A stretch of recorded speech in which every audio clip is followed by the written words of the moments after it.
don't think I need to. We're very glad to see him, and I'll just hand over now. Thanks a lot. Thanks a lot. I'm sorry I'm late. We've been voting at the Commons, and we've been fighting off other elements of the plot, the coup that's going on at the moment. Let me just say this. Last September, something happened that I suppose never expected to see again in my lifetime.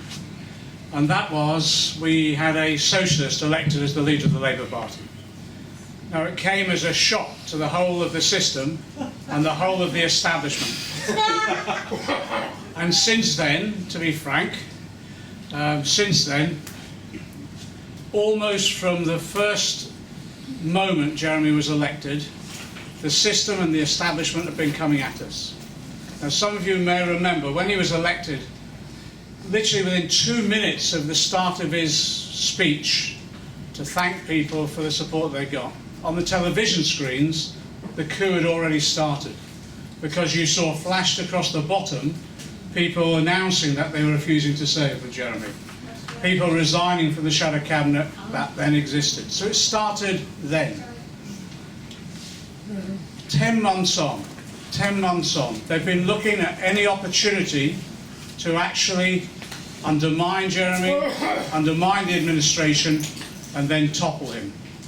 And that's what's been happening, and that's what this is about. And it's not, this is the establishment saying to all of us, how dare you elect a socialist as the leader of the Labour Party? That's right. That's what this is all about. And it's not about Jeremy Corbyn, it's about you. That's right. It's about you. That's right.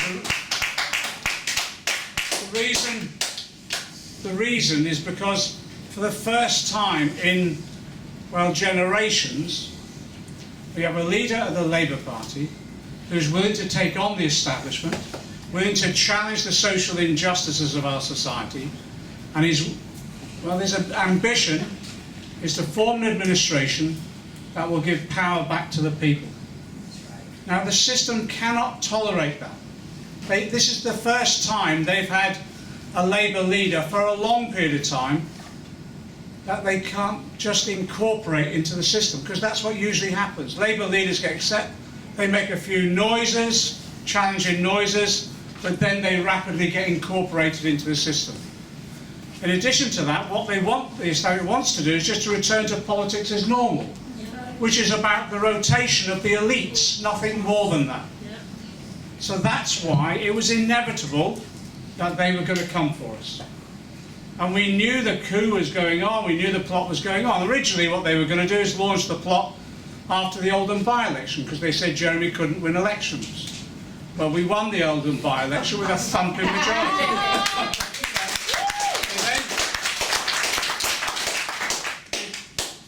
We went on then, and the next timing of the coup was to be after the local government elections.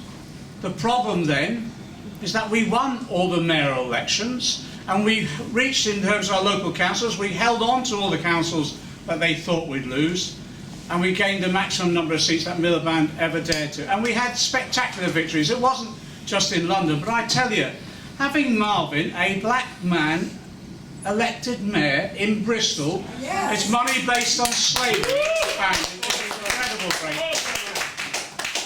So it didn't come after that. And then they used the excuse of the referendum result as the way in which to launch the plot. What then happened is that a few weeks ago on a Saturday we got contacted by the Observer to say that Hilary Benn was phoning around shadow cabinet members urging them to resign. So Jeremy phoned up Hilary Benn to find out what was going on. It was late at night. Hilary Benn admitted it, and Jeremy offered him to pull back, just issue a statement, we'll resolve it. He refused. So what could he do? What could Jeremy do? He had to sack him. He sacked him that night. And then what happened is they started resigning in waves, and that was the plot. The first 4 resigned, and we thought we'd get stabilised situation. Then the next 4 resigned. Then it went on like that. But what happened? We appointed a new shadow cabinet. And the young people that came forward to serve in that new shadow cabinet, to be frank, have been brilliant. They've been heroes and heroines of this work.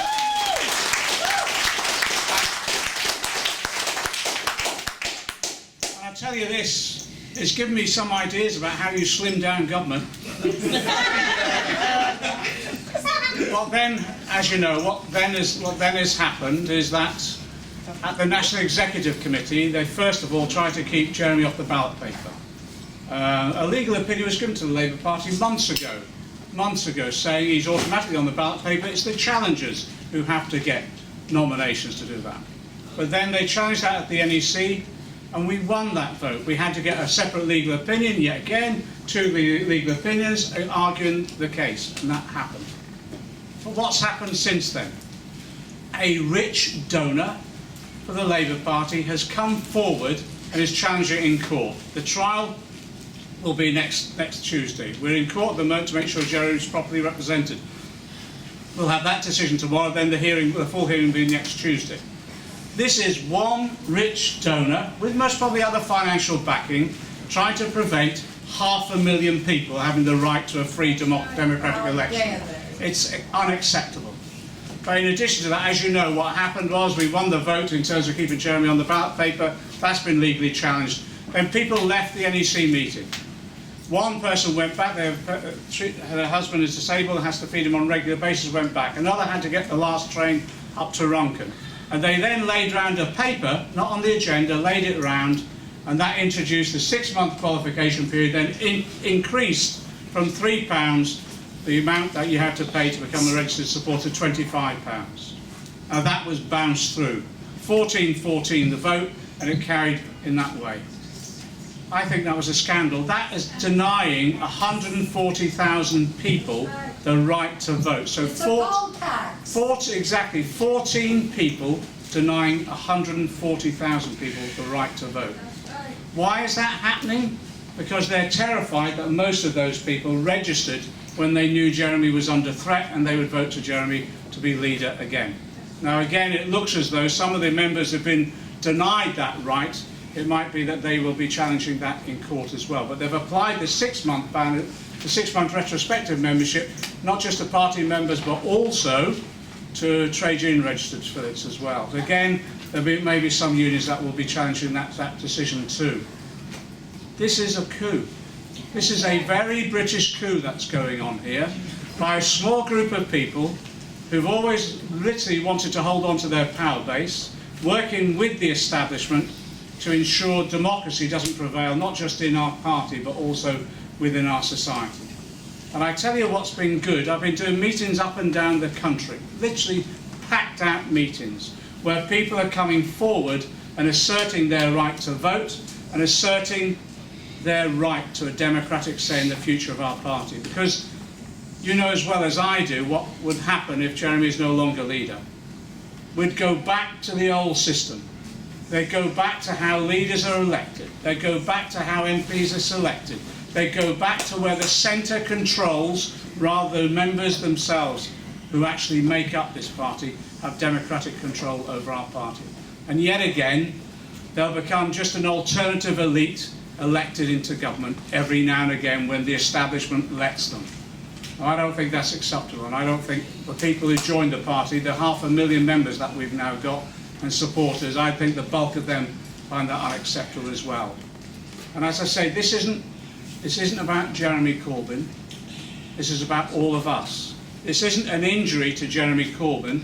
It's an injury to us. In fact, now, to be frank, we're all Jeremy Corbyn, because that's what they're trying to do.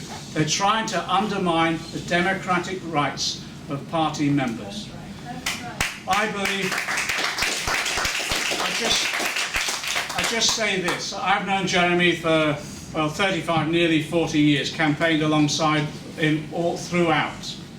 You know as well as I do, in terms of the campaigns that we've had around issues around disability, around the WCA, around PIP and all the rest of it. Jeremy's been with us on every occasion, in the meetings, on the demonstrations, in the direct action. He supports us in Parliament, supports us in the Labour Party, and supports us throughout. Now, he's given us that solidarity. To be frank, I think we owe him our solidarity too. And that's why in these coming weeks, we'll know next Tuesday after the court case whether Jeremy is definitely on the ballot paper. If he is on the ballot paper, I am urging people, really, all of those who are party members, all of those who have the vote, to actually then start mobilising them in mass numbers. We're up against an incredibly well-funded, quite powerful machine that's moving against us now to wrest control of the Labour Party away from its membership, and as I say, to be going back to the control of the establishment again. I think that's a struggle worth fighting, because if we can elect Jeremy Corbyn as leader again, it's saying out there we don't just want to ensure that we have democracy in the Labour Party, we're coming to establish true democracy within our society.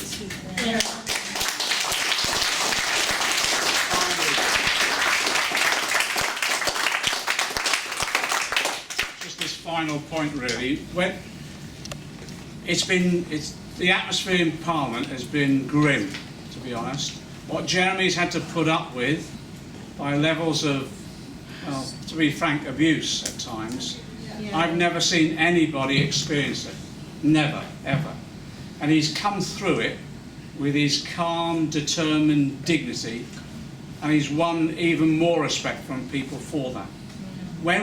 This argument that he can't win elections, apart from the parliamentary by-elections, apart from the local government elections, the mayor elections, the irony of it is that on the night when in the Parliamentary Labour Party people were getting up to say you've got to stand down because we'll never win an election with you, etc., the first item on the agenda was to welcome the parliamentary candidate from Tooting who just tripled their majority. So we can't win elections under Jeremy Corbyn. We had one that night. They're also saying he's not a leader. I do not want a leader back like Blair or any of the others.